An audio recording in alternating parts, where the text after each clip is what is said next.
not come unto the mount that might be touched, but ye have come unto general assembly of Kingdom of Christ Church, which are written in heaven, and to Jesus, the mediator of the new covenant, and to the blood of sprinkling that speaketh better thing than that of Abel. Wherefore, we receive a kingdom that cannot be moved. Ẹ̀yin kò wá sí òkè tí a lè fi ọwọ́ kàn, ṣùgbọ́n ẹ̀yin wá sí àjọlá Kingdom of Christ Church tí a kọ́rúkọ wọn ní ọ̀run, àti sọ́dọ̀ Jésù alárinà májẹ̀mú titun, àti sí ibi ẹ̀jẹ̀ ìbúwọ̀n ni tí ó sọ̀rọ̀ tí ó dára ju ti Ébẹ́lì lọ. Nítorí náà àwa ń gba ìjọba tí a kò lè mì. Ǹjẹ́ gẹ́gẹ́ bí a ti ń gba ìjọba tí a kò lè mì ní òní yìí, a ó pè ìránṣẹ́ Ọlọ́run Pastor Dr. Titus Ajayi láti wá sọ ọ̀rọ̀ Ọlọ́run fún wa. Nísinsìnyí ni a ṣe ìdájọ́ ayé yìí. Nísinsìnyí ni a lé aládé ayé yìí jáde. Àdúpẹ́ lọ́wọ́ rẹ bàbá mímọ́, nítorí tí o ṣeun, nítorí tí àánú rẹ dúró láláé. Àdúpẹ́ fún oore rẹ tó fi di ọdún ládé. Gbóní fún orúkọ ọmọ rẹ lórúkọ Jésù, Olúwa gba ọpẹ́ wa. Àmín. Ní orúkọ Jésù ní a gba àdúrà. Àmín. To St. Matthew. St. Matthew chapter 13, starting from verse 3. Wò, afúrúgbìn kan jáde láti fúrúgbìn. Bí ó ti ń fún, díẹ̀ bọ́ sí ẹ̀bá ọ̀nà. Àwọn ẹyẹ sì wá, wọ́n sì jẹ. Díẹ̀ sì bọ́ sí ilẹ̀ àpáta, níbi tí kò sí erùpẹ̀ púpọ̀. Wọ́n sì sọ jáde kánkán, nítorí tí wọn kò ní ìjìnlẹ̀. Nígbà tí oòrùn sì gòkè, wọ́n sì jóná, nítorí tí wọn kò ní gbòǹgbò, wọ́n sì gbẹ. Díẹ̀ sì bọ́ sí àárín ẹ̀gún. Nígbà tí ẹ̀gún sì dàgbà sókè, ó fún wọn pa. Ṣùgbọ́n òmíràn bọ́ sí ilẹ̀ rere, ó sì so èso. Òmíràn 100, òmíràn 150, òmíràn 30. Ẹni tí ó bá ní etí kí ó gbọ́. A dúpẹ́ lọ́wọ́ Ọlọ́run lónìí tó tún fi oore ọ̀fẹ́ rẹ̀ fún wa. Òní ni sísìn yìí parí, tó jẹ́ ọ̀sẹ̀ 13. Bí ó tilẹ̀ jẹ́ pé àti ìjẹ́jọ́ ló yẹ ká ti parí sísìn yìí, ṣùgbọ́n nítorí ìdáwọ́dúró ọjọ́ kan nínú èyí tí àwọn space tí wọ́n fi ń ṣe àtúnṣe àwọn irinṣẹ́ wọn, ló jẹ́ ká parí sísìn yìí lónìí. Nínú èyí tí à ń retí wípé lọ́sẹ̀ tó ń bọ̀ á bẹ̀rẹ̀ sísìn míì nípa oore ọ̀fẹ́ Ọlọ́run. A dúpẹ́ Ọlọ́run wa, ìwọ tó ti tì wá lẹ́yìn títí débi tó tì wá lẹ́yìn dé yìí. Agbára Ísírẹ́lì tí kì yóò ṣèké, nítorí pé kì í ṣe ènìyàn tí ó fi parọ́, kì í ṣe ọmọ ènìyàn tí ó fi ronú pìwàdà. A dúpẹ́ torí pé o kì í sọ kó o mọ̀ ṣe. A dúpẹ́ torí pé o ti sọ, o sì ti ṣe, o ti mú ọ̀rọ̀ rẹ ṣẹ. A dúpẹ́ lọ́wọ́ rẹ bàbá mímọ́, lórúkọ Jésù lónìí, Olúwa gba ọpẹ́ wa. Àmín. Ọkàn wa kún fún ọpẹ́ sí ọ gan fún ohun tó ṣe.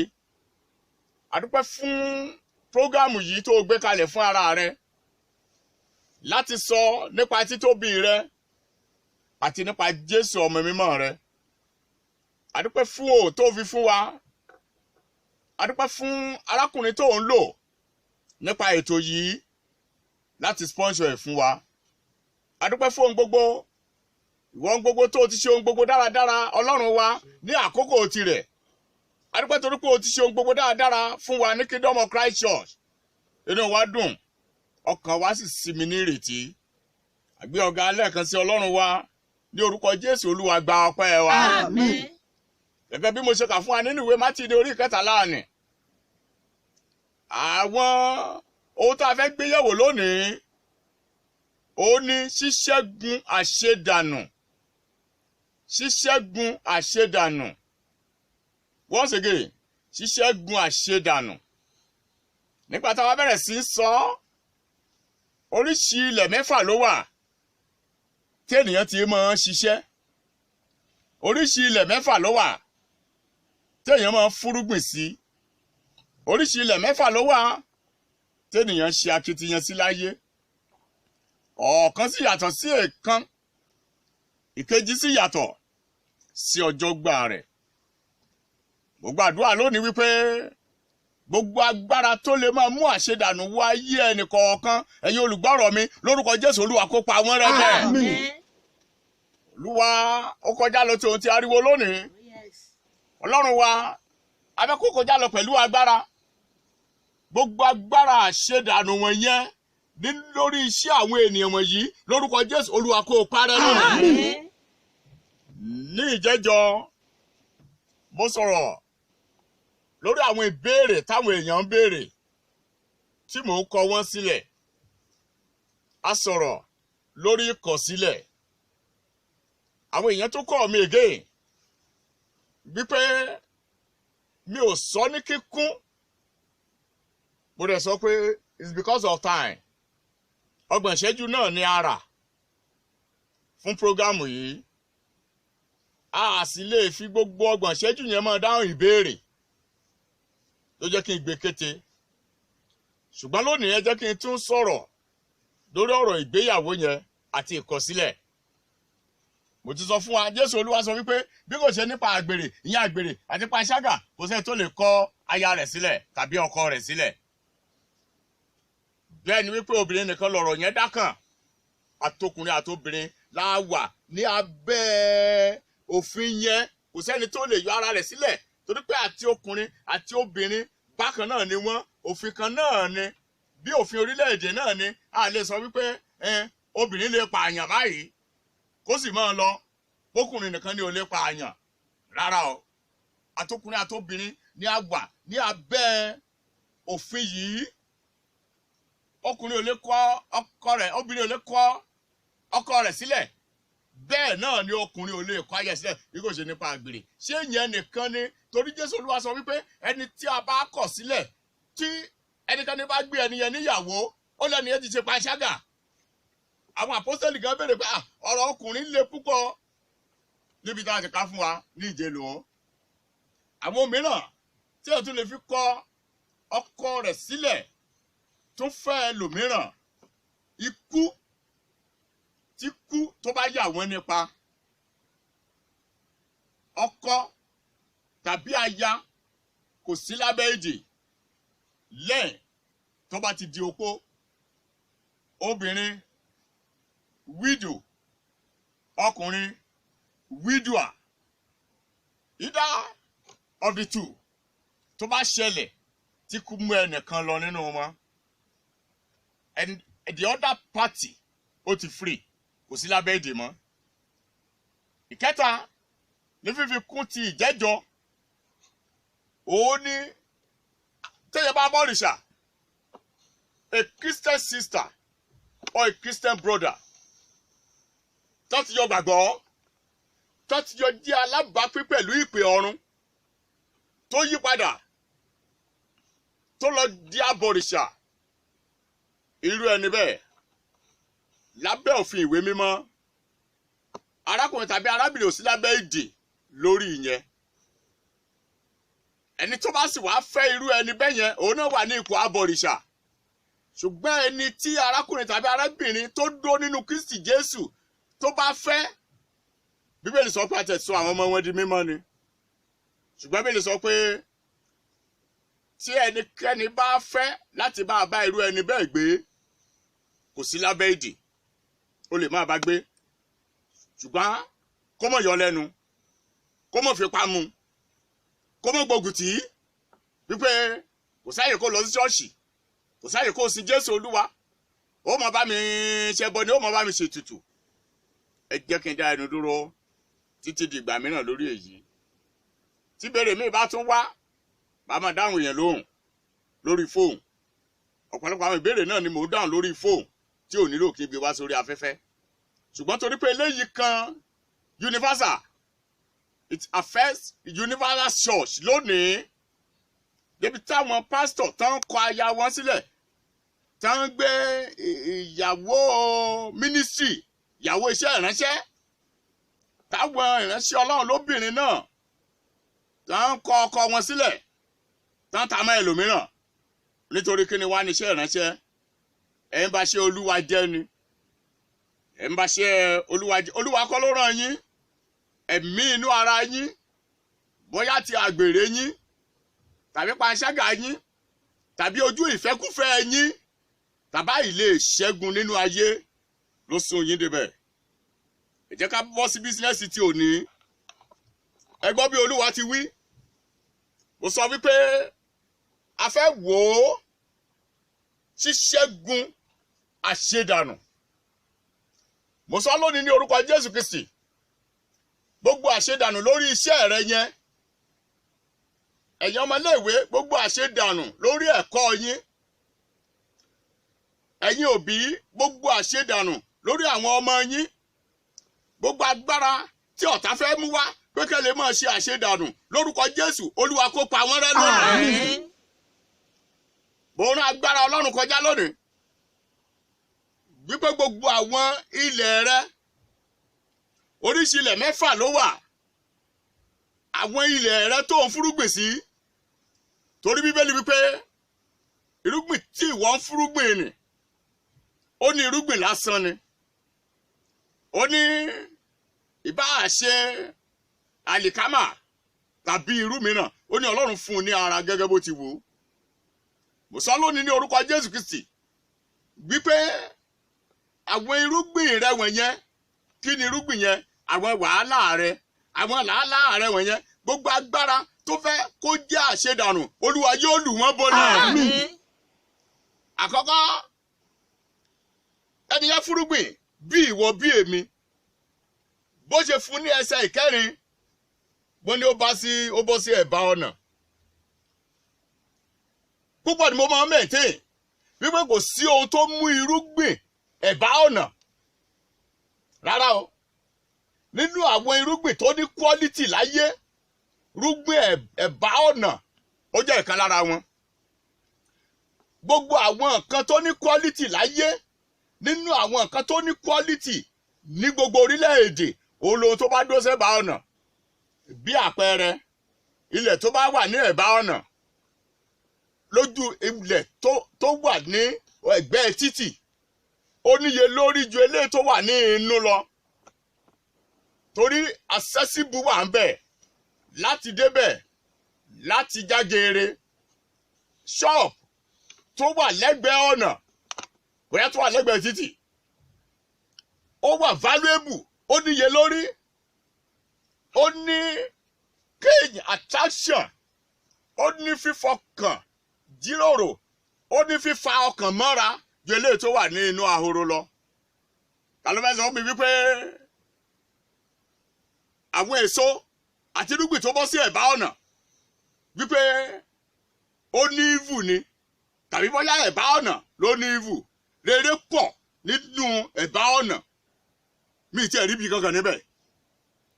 kí ni ó tún máa wí sí? torí ìgbà yìí kùnà fún mi. ní Ìjẹ̀ṣà Èkìtì la wá, ó jẹ́ kí n mọ èdè Ìjẹ̀ṣà díẹ̀. nígbà jẹ́ pé tẹ̀gbọ́n-tàbúrò náà ni wọ́n ń kí àwọn Ìjẹ̀ṣà pé olóbì kan wọ́wọ́ ti wọ́, olóbì kan wọ̀wọ̀ ti wọ̀, obì tó bá fẹ́ ni yóò wọ̀ sápò ẹni, èyí tí ò bá fẹ́ ni yóò wọ̀ sínú igbó.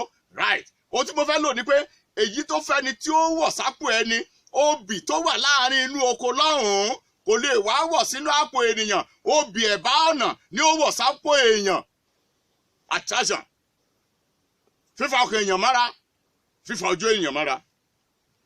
right. ó wá ní ó fúrúgbìn rẹ̀ sí ẹ̀bá ọ̀nà. ó dára, kí ló wá dé tí ò lè ṣe àṣeyọrí, tẹ́ni ò lè ṣe àṣeyọrí? Jésù Olúwa sọ ìdí. ó ní àwọn ẹyẹ wá, àwọn ẹyẹ sì wá, wọ́n sì ṣáájẹ. àwọn ẹyẹ sì wá. the problem here, ó làwọn ẹyẹ tó bá ṣa irúgbìn yẹn jẹ.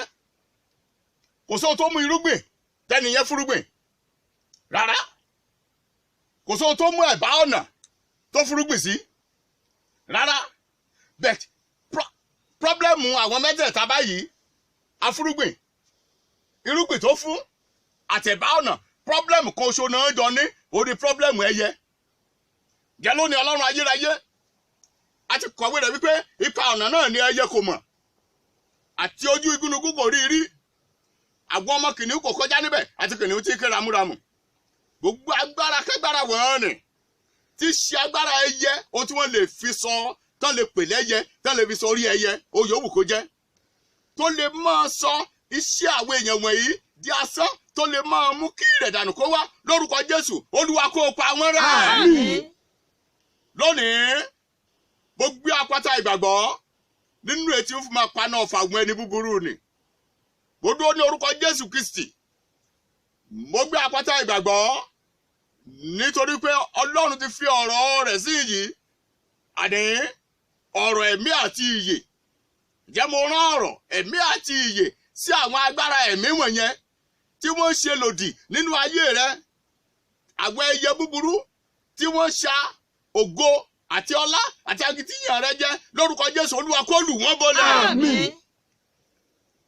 Ẹ wo irúgbìn mo sọ pé irúgbìn tí wọ́n fúrúgbìn irúgbìn lásán ni ẹ wo ọ̀gọ̀rọ̀ àwọn èèyàn tí wọn ò bímọ láyé bóyá tọkọ ti ìyàwó tàbí ti ìyàwó tọkọ tàbí ọkọ ìyàwó ọkọ ní ọ̀nà yòówù àwọn agbára kan ló ń ṣiṣẹ́ lòdì níbẹ̀ kì í ṣe fẹ́ Ọlọ́run tọkùnrin tó bá bá obìnrin lò pọ̀ lẹ́ẹ̀kan náà ohun tó dà jáde lára rẹ̀ tó lè dọ́mọ is between 30 and 50 million 30 and 50 million counts gbogbo rẹ̀ ló sì ní agbára láti dọ́mọ ó kàn jẹ́ pé ẹyọkan tó bá ti wọnú ẹ́gì yẹn làwọn tó kù ní wá sọ̀pọ̀tì ẹ̀ bí Ọlọ́run ṣe fẹ́ bẹ́ẹ̀ ó dára kí ló wá fà á tó wá jẹ́ wípé láti ọdún kan ọdún méjì ọdún mẹ́wàá 20 ọdún ẹ̀ ń ṣe púpọ̀ kò sí ọmọ kò sí èrè ọmọ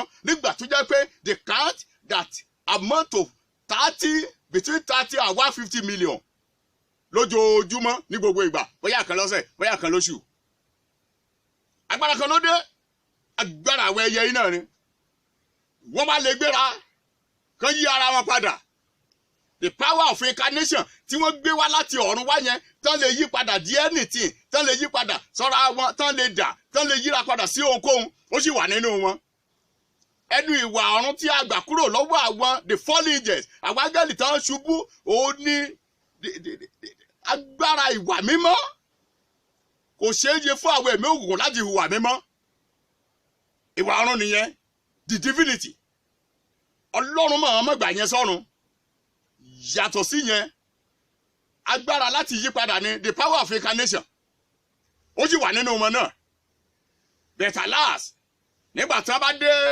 hospital a doctor a medical doctor yàtọ̀ sẹ́ tó bá ní ojú méjì nínú wọn kò lè rí wípé àwọn ẹyẹ kan náà ṣa sperm count yẹn jẹ́ tí ò jẹ́ kó yún ó dé wọ́n lè sọ pé infection nǹkan tí laboratory test tí ó gbé infection staphylococcus wàá bẹ̀rẹ̀ sí mẹ́ṣẹ̀ lórí rúurú better last ní ọ̀pọ̀lọpọ̀ ìgbà ní òtí ẹ̀ rí bẹ́ẹ̀ ṣùgbọ́n nígbà tó jẹ́ wípé ojú tara la fi wò ó ẹ́ńjìn ò lè rí ojú ẹ̀mí ẹ́ńjìn ò lè rí ohun tẹ̀mí ẹ̀yìn tara ló lè rí during the course of my research lórí ọ̀rọ̀ fibroid púpọ̀ ni mo ṣe research lé lórí pé ordinarily fibroid ojú ìju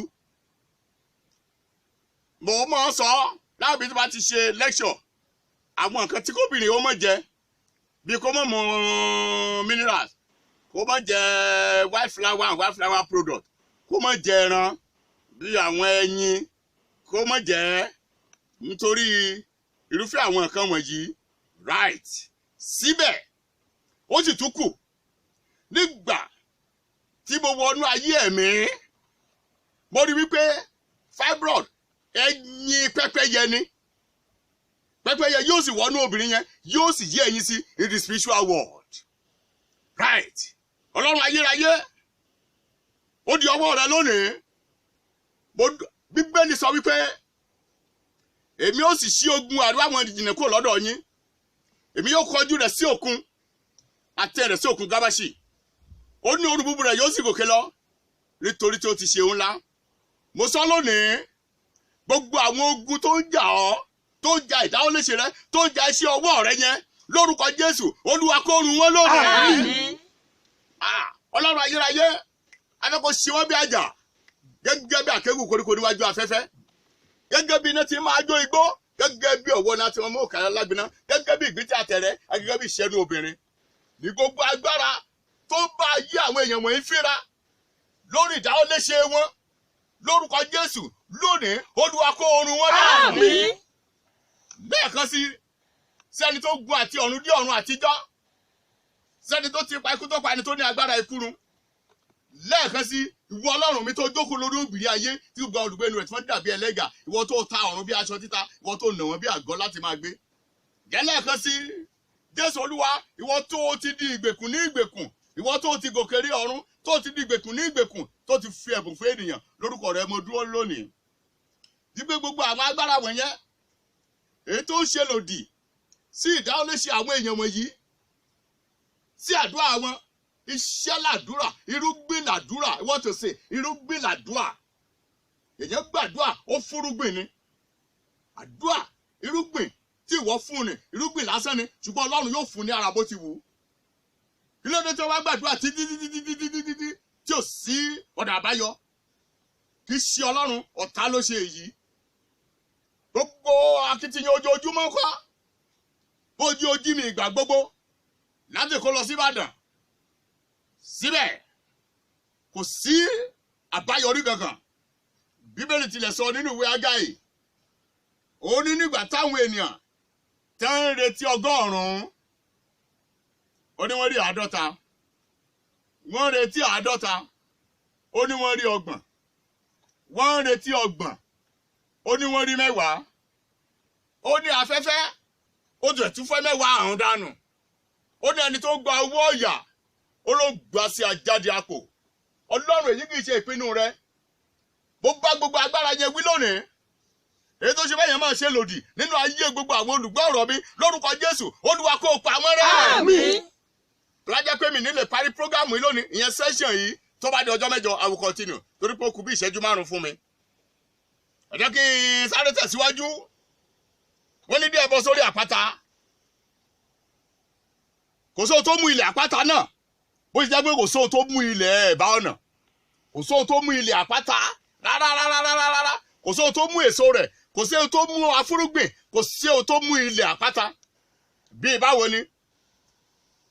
Ní ọjọ́, níbi orí òkè ọjọ́ láti 1970, àpáta kan wà ń bẹ̀. Àpáta yẹn ó wà bẹ́ẹ̀ sí di òní olónìí. Níbi orí òkè yẹn, ọ̀nà méjì lórí òkè yẹn, ìsàlẹ̀ àti tòkè. Tòkè yẹn igi kan wà ń bẹ̀ láti 77, igi tó gbilẹ̀ ní abẹ́ ẹbẹ̀ la máa ń dúró sí fún àdúà. Ó máa ń wù mí láti dúró síbẹ̀ gan torí bẹ́ẹ̀ máa ń tutù. Right. Títí dòní igi yẹn sì gbẹ̀rẹ̀gẹ̀jigẹ̀, àtàkókò ẹ̀rùn àtàkókò òjò ewé igi yẹn máa ń tutù ní, kì í wọ́wé. Then èmi sọ pé kò sóhun tó mú ilẹ̀ àpáta. Ó bá fúrúgbìn rẹ̀ sí ilẹ̀ àpáta, kí agbára ọ̀tá kó kúrò ńbẹ̀ ni, kágbára òkun kó kúrò ńbẹ̀. Tí Ìbàdàn bó sọ yẹn, ẹ jẹ́ kí n sọ ti Ondo State. Ní Ìdànrè, ìlú kan wà tó jẹ́ Ìdànrè l'Ondo State. Kòkó ó ní wọ́n ń produce níbẹ̀. Ondo State ló ń produce kòkó tó pọ̀ jù ní Nàìjíríà. Ìdànrè ló sì ń produce eléyìí tó pọ̀ jù l'Ondo State. Gìgì àpáta nílùú yẹn, ó lè ṣe excursion lọ́bẹ̀. Síbẹ̀ náà àwọn kòkó wọn wá sọ látòkè títí dé ìsàlẹ̀ ni, níbi tó jẹ́ pé àwọn àgbẹ̀ ti páàkì jíìpù sínú oko tí wọ́n máa ṣiṣẹ́ lọ nínú kòkó. Kò sóhun tó mú ilẹ̀ àpáta. Ta ló sọ pé ṣọ́ọ̀bù tó wà yẹn ò dáa? Agbára kan ló ń ṣiṣẹ́ níbẹ̀ tí òjò dáa. Ó ti gbàgbé ohun ẹnìkan tí kígbe ní ìjù ni, àní Jòhánù, inú igbó ló dúró sí. Síbẹ̀ náà àwọn ènìyàn fi tẹ́ḿpìlì sílẹ̀, wọ́n fi sínágọ́gù sílẹ̀ sínú ìlú, wọ́n lọ wọ́ bá nínú igbó. Ọlọ́run ayérayé, ó di ọwọ́ rẹ lónìí. Ta ló fẹ́ sọ àwọn èèyàn wọ̀nyí di aláìmọ̀ ṣe? tó fẹ́ kí sí ọwọ́ wọn kó máa jẹ́ sí ìdíbàjẹ́ tàbí àṣedànù. Mo sọ lónìí lórúkọ Jésù, Olúwa kó pa wọ́n rẹ́ dànù. Èmi ti gbé Olúwa ká iwájú mi, ó bẹ ní ọwọ́ ọ̀tún mi nígbà gbogbo torí ká má bàa ṣí mi ní ipò. Nítorí náà nínú mi ṣe dùn tí ara mi sì sí mi nírètí, ó kì yóò jẹ́ kéré mọ́ rẹ̀ kó rí ìdíbàjẹ́. Yóò mú máa yọ̀ àti nínú torí pé níwájú ẹ̀ náà ẹ̀kúnrẹ́rẹ́ ayọ̀ wà àti ìyè títí láéláé. Mo gbé Olúwa ká iwájú rẹ lónìí, ó sì bẹ ní ọwọ́ ọ̀tún rẹ. Gbogbo agbára tó bá fẹ́ ṣiṣẹ́ ìdíbàjẹ́, tó fẹ́ ṣiṣẹ́ àṣedànù nínú ayé rẹ, Olúwa kó pa wọ́n rẹ́ lónìí. Láti òní lọ, Bíbélì sọ wípé jẹ́ kí idà olójú méjì kan wà ní ọwọ́ wọn. Lónìí, mo rán idà olójú méjì jáde láti ẹnu Jésù Olúwa láti bá gbogbo àwọn ọ̀tá rẹ jà. Gbogbo agbára kágbára wọ̀nyẹn tó lòdì sí àwọn ìdáwọ́léṣe rẹ, tó lòdì lọ́nà tí wọ́n gbà lòdì sí ọ, lórúkọ Jésù, idà Olúwa kó ṣá wọn. Àmín. Ìyẹn Ọlọ́run bẹ ní ẹnu mi lónìí, àti idà olójú méjì ní ọwọ́ mi láti ṣe ẹ̀san fún àwọn kèfèrí àti ìjìyà lára àwọn ènìyàn, láti fi ṣẹ̀kẹ̀ṣẹ̀kẹ̀ di àwọn ọba wọn àti ẹ̀wọ̀n erin di àwọn ọlọ̀tọ̀ wọn, láti ṣe ìdájọ́ tí a kọ̀wé rẹ̀ sí wọn lára. Ó ní ọlá yìí ní àwọn èèyàn mímọ́ rẹ̀ ní. Bẹ́ẹ̀ ni mo sọ lónìí wípé gbogbo agbára wọ̀nyẹn níwájú rẹ̀ lórúkọ Jésù ó di ìtẹ̀mọ́lẹ̀. Àmín. Àlàáfíà, jẹ́ kí n gbàdúrà fún ọ. Ẹlẹ́dàá gbogbo ìpẹ̀kun ayé, a tún ti rán ọ̀rọ̀ rẹ jáde lónìí. Ọ̀rọ̀ ẹ̀mí àti ìyè ni. Ó ní ọ̀rọ̀ rẹ̀ ó sì mú ọ lára dá. Mo fẹ́ kó jáde lọ sáyé gbogbo àwọn olùgbọ́ ọ̀rọ̀ mi lónìí. Gbogbo agbára tó fẹ́ mọ ṣiṣẹ́ àṣedànù nínú ayé wọn, Olúwa parẹ́. Àmín.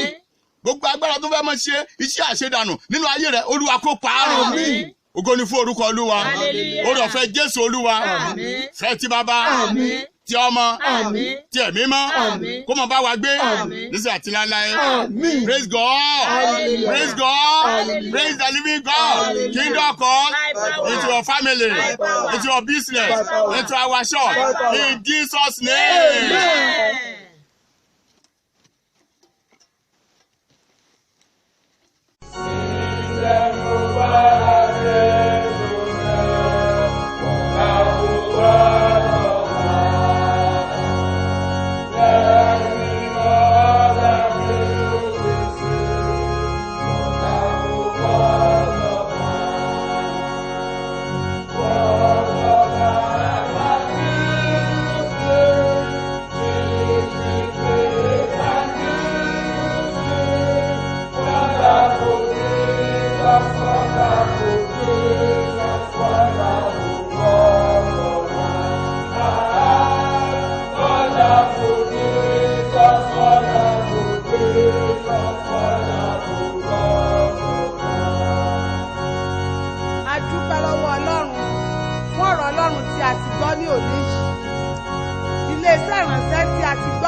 Church ní Fọwọ́rọ̀gùn ní ìlú Ìbàdàn.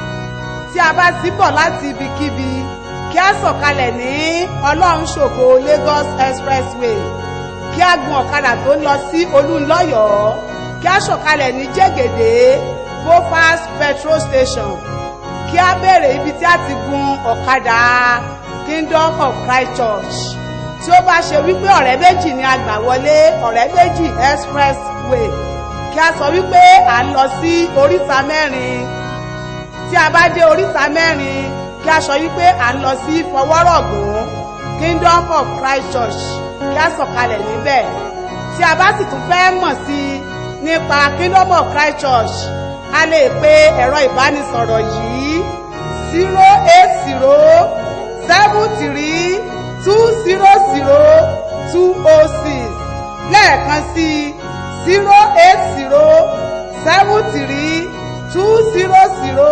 08073200206.